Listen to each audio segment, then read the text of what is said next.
Hello friends, welcome and welcome back to my channel Mishi daily routine. तो आज की video भी मैं आपके लिए बहुत ही ज़बरदस्त और अमेजिंग सी लेके आई हूँ। ऐसे टिप्स एंड ट्रिक्स मैं आपको बताऊंगी जिनको इस्तेमाल करके आप अपनी रोज़मर्रा की ज़िंदगी को बहुत ही ज़्यादा आसान बना सकते हैं। तो चलिए स्टार्ट करते हैं आज की इस वीडियो को टिप नंबर 1 से।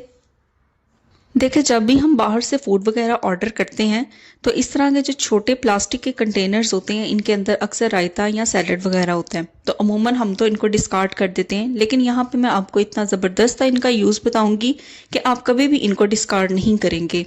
तो देखिए, इनको मैंने अच्छे तरीके से वॉश करके क्लीन कर लिया है, ड्राई कर लिया है। अब इनका इस्तेमाल मैं कहाँ करूँगी मैं आपको दिखाती हूँ। तो देखिए, इस तरीके से ना इनके ऊपर लिड्स भी होते हैं और ये बहुत ही ज़बरदस्त एक कंटेनर बन के रेडी हो जाते हैं कि आप इसके अंदर कोई भी चीज़ को ना स्टोर कर सकते हैं। अमूमन जितने भी खड़े मसाले होते हैं हमने उनको एक ही कंटेनर के अंदर रखा होता है, लेकिन कोई सालन ऐसे होते हैं जिसमें सारे के सारे खड़े मसाले नहीं जाते, तो फिर एक एक चुनना उस डब्बे में से निकालना बहुत ज़्यादा ना मुश्किल हो जाता है। तो इस तरीके से देखें, आपके पास अगर ये वाले कंटेनर्स होंगे तो आप जो सारे खड़े मसाले हैं उनको अलग अलग कंटेनर्स के अंदर फिल करके रख सकते हैं। तो देखिए, जिस तरह मोटी इलायची को मैंने आपके सामने फिल किया है, इसी तरह मैंने ले लिया है एक और कंटेनर और इसके अंदर जो साबुत काली मिर्ची होती हैं मैं उनको ऐड कर दूंगी। तो इसी तरीके से जैसे बादियान का फूल है या सिनेमन स्टिक्स हैं, लौंग हैं, आपके पास जितने कंटेनर हों आप सारे जो खड़े मसाले हैं वो अलग अलग कंटेनर्स के अंदर पैक करके रख सकते हैं। तो एक दफ़ा इनको डिस्कार्ड करने से पहले इनका ये यूज़ करके ज़रूर देखिएगा। आपके पैसों की भी बचत होगी और चीज़ें या आपके जो कैबिनेट्स हैं वो भी ऑर्गेनाइज्ड लगेंगे और आपको मसाले ढूंढने में भी आसानी होगी। बात कर लेते हैं कुछ दांतों में कीड़ा लगने की। आपने देखा होगा जो छोटे बच्चे होते हैं अक्सर बाहर से लेके वो बहुत ज़्यादा टॉफ़ीज़ वगैरह खाते हैं, जिसकी वजह से उनके दांतों में कीड़ा लगना स्टार्ट हो जाता है और दांत जो हैं वो वक्त से पहले ख़राब होना स्टार्ट हो जाते हैं। तो यहाँ पे आपको क्या करना है, आपको ना ले लेना है लहसुन की एक जव और इसको ना मैंने 10 सेकंड के लिए माइक्रोवेव कर लिया था ताकि इसको कूटना जो है वो बहुत ज़्यादा आसान हो जाए। तो इसको सिंपल ना एक मैंने प्याली में लेके इसको अच्छी तरह से मैं कूटूंगी। अगर आपके दांतों में या मसूड़ों में दर्द वगैरह रहती है तब भी ये रेमेडी आप इस्तेमाल कर सकते हैं। इससे आपके दांत जो है मजबूत भी होंगे और कीड़ा जो लगने की एबिलिटी होती है दांतों के अंदर वो भी कम हो जाएगी। क्योंकि हमें पता है जो लहसुन है ना उसके अंदर एंटीबैक्टीरियल या एंटीवायरल प्रॉपर्टीज होती हैं और ये जर्म्स को किल करने में बहुत ही ज़्यादा अहम रोल प्ले करता है। तो ये देखें, यहाँ पे मैंने लहसुन को कूट लिया है। उसके बाद यहाँ पे हम ऐड करेंगे इसके अंदर नमक और तकरीबन हाफ टी स्पून से भी कम ही मैंने यहाँ पे नमक का इस्तेमाल किया है। उसके बाद अब जो भी टूथपेस्ट आपके घर में इस्तेमाल होती है आपने वो ले लेनी है और तकरीबन मटर के साइज के बराबर आपने यहाँ पे उसका एक ड्रॉप ले लेना है। अब इन तीनों चीज़ों को ना अच्छे तरीके से हमने मिक्स करना है और मिक्स करते हुए आपने इसको अच्छी तरीके से हिलाना है ताकि जितने भी इंग्रेडिएंट्स हैं तीनों के तीनों आपस में अच्छे तरीके से यकजा हो जाए।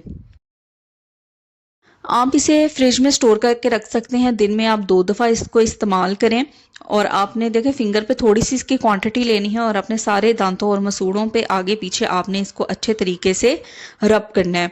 तो आप एक हफ्ता इसको इस्तेमाल करेंगे ना तो आप देखेंगे कि अगर बच्चों के दांतों में कीड़ा वगैरह है तो वो भी परेशानी हल हो जाएगी और अगर आपके मसूड़ों में और दांतों में दर्द रहता है तो वो भी काफ़ी हद तक इससे ख़त्म होने के चांसेस हो जाएंगे। तो इस रेमेडी को आपने ज़रूर फॉलो करना है। ज़रूर इसको बना के आप हफ्ते के लिए बना के आप इसको रख लें। फ्रिज में एक हफ्ता आप इसको स्टोर कर सकते हैं।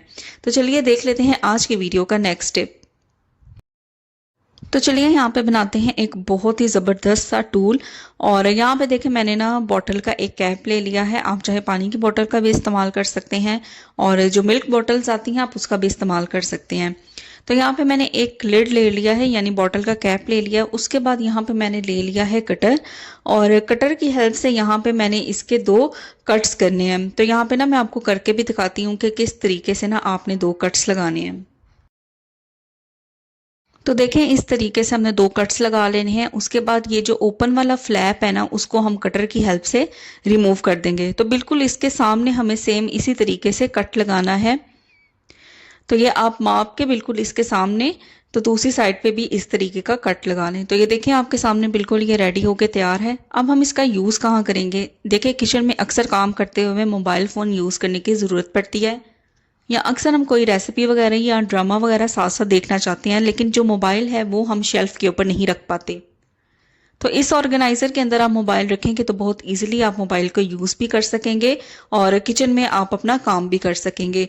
तो देखिए बॉटल के कैप से कितना जबरदस्त सा ऑर्गेनाइजर बनके तैयार है। देखिए टिश्यू रोल जब खत्म हो जाता है तो अमूमन उसके अंदर जो कार्डबोर्ड होता है उसको हम डिस्कार्ड कर देते हैं, लेकिन मैं इनको संभाल के रखती हूँ क्योंकि ये बहुत ही बेशुमार चीज़ों में इस्तेमाल होते हैं। तो देखिए यहाँ पे आज मैं आपको बड़ा ज़बरदस्त सा टिप बताऊंगी जिससे आप टिश्यू पेपर के जो खाली रोल्स होते हैं इनको आप इस्तेमाल कर सकते हैं। तो देखिए मेरे पास ये 2 छोटे रोल हैं और एक बड़े साइज का रोल है। तो इनको मैं किस तरीके से इस्तेमाल करने लगी हूँ चले वो भी आपको दिखाती हूँ। तो यहाँ पे देखिए मैंने ले लिया है एसेंशियल ऑयल। तो एसेंशियल ऑयल देखिए हम फ्रेगनेंस के लिए यूज़ करते हैं और इसके अंदर ऑयल होता है जिसकी वजह से इनकी जो फ्रेगनेंस होती है ना वो बहुत देर तक रहती है, लॉन्ग लास्टिंग होती है। तो इसके अंदर जो स्टिक्स है ना उनको थोड़ी देर के लिए मैं निकाल देती हूँ। असल में हमें क्या करना है कि ये जो टिश्यू रोल्स के कार्डबोर्ड्स हैं इनके ऊपर हमने थोड़ा सा एसेंशियल ऑयल लगाना है। तो तीनों के तीनों जो कार्डबोर्ड्स हैं उनके ऊपर मैंने अच्छे तरीके से एसेंशियल ऑयल लगा दिया। तो चलिए देखते हैं कि इनका इस्तेमाल मैं कहाँ पे करने लगी हूँ।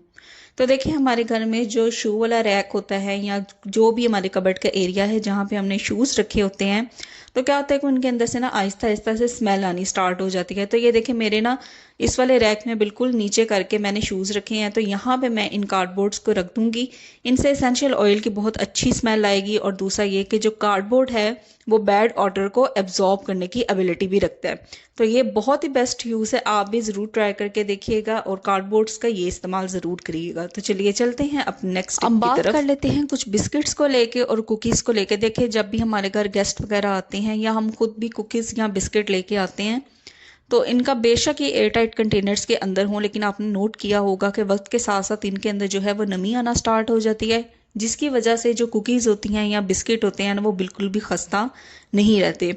तो ये देखें अभी 1 वीक हुआ है इसको लेके आए हुए और बिल्कुल इसका जो कंटेनर है वो हमें लगता है कि एयर टाइट है और इसके अंदर एयर पास नहीं होगी, लेकिन उसके बावजूद एयर पास होती है और जो हमारे बिस्किट्स हैं ना वो बिल्कुल भी खस्ता नहीं रहते। तो आज मैं आपको बड़ा ज़बरदस्त सा तरीका बताऊंगी जिससे आप इन बिस्किट्स को घर पे ही खस्ता बना सकते हैं। तो देखिए सबसे पहले आपने क्या करना है कि स्टोव को ऑन कर लेना है और उसके ऊपर आपने रख देना है तवा। तो जो रोटी पकाने के लिए आप तवा यूज़ करते हैं आपने उसी का इस्तेमाल करना है और हैरान रह जाएंगे कि आपके बिस्किट्स जो हैं वो बिल्कुल भी उनके अंदर नमी ख़त्म हो जाएगी और वो इतने ज़्यादा खस्ता हो जाएंगे कि आपको बिल्कुल भी इनको ज़ाया करने की ज़रूरत नहीं पड़ेगी। तो यहाँ पे आपने जो फ्लेम रखना है वो बिल्कुल दम वाला फ्लेम रखना है। एक दफ़ा आप चूल्हे को थोड़ा सा गर्म हो लेने दें और आपने इस चीज़ का ख्याल रखना है कि थ्रू आउट द प्रोसेस यानी पूरे प्रोसेस के दौरान आपने जो फ्लेम है वो दम वाला ही रखना है। उसके बाद आपके पास जो भी बिस्किट्स हैं या कुकीज़ हैं उनको आपने तवे के ऊपर थोड़े थोड़े फासले के ऊपर आपने उनको रखते जाना है। अच्छा इस चीज़ का आपने ख्याल रखना है कि बिस्किट के ऊपर आपने बिस्किट नहीं रखना, बिल्कुल इनको सेपरेट सेपरेट तो थोड़े थोड़े फासले पे आपने इनको रखना है और तकरीबन 2 से 3 मिनट के लिए आपने इनको इसी तरह दम वाले फ्लेम पे रखना है।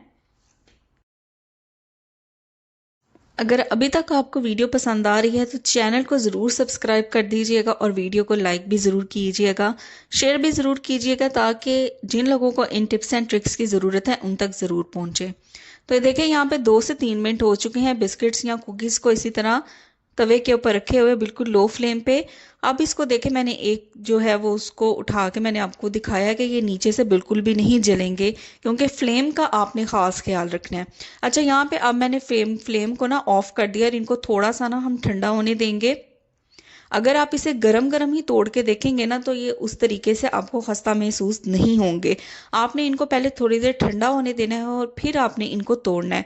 तो आप देखेंगे कि जो एक क्रिस्प आती है और एक खस्ता जो बिस्किट्स होते हैं कुकीज़ होते हैं उनको तोड़ते हुए एक जो क्रंच आता है आप नोट करेंगे कि बिल्कुल वैसे ही इसके अंदर क्रंच आएगा। तो ये बड़ा ज़बरदस्त सा तरीका है, तो इस तरीके को आपने ज़रूर फॉलो करके देखना है। तो मैं उम्मीद करती हूँ कि आज की वीडियो आपको पसंद आई होगी। तो वीडियो पसंद आई है तो वीडियो को लाइक करें, शेयर करें, कमेंट करें। चैनल पे नए हैं तो चैनल को ज़रूर सब्सक्राइब करें और उसके साथ जो बेल नोटिफिकेशन होती है यानी जो घंटी का बटन होता है ना, उसको भी ज़रूर प्रेस करें। तो मिलती हूँ आपसे नेक्स्ट वीडियो में एक और ज़बरदस्त आइडियाज़ लेके। Till then take care, bye bye.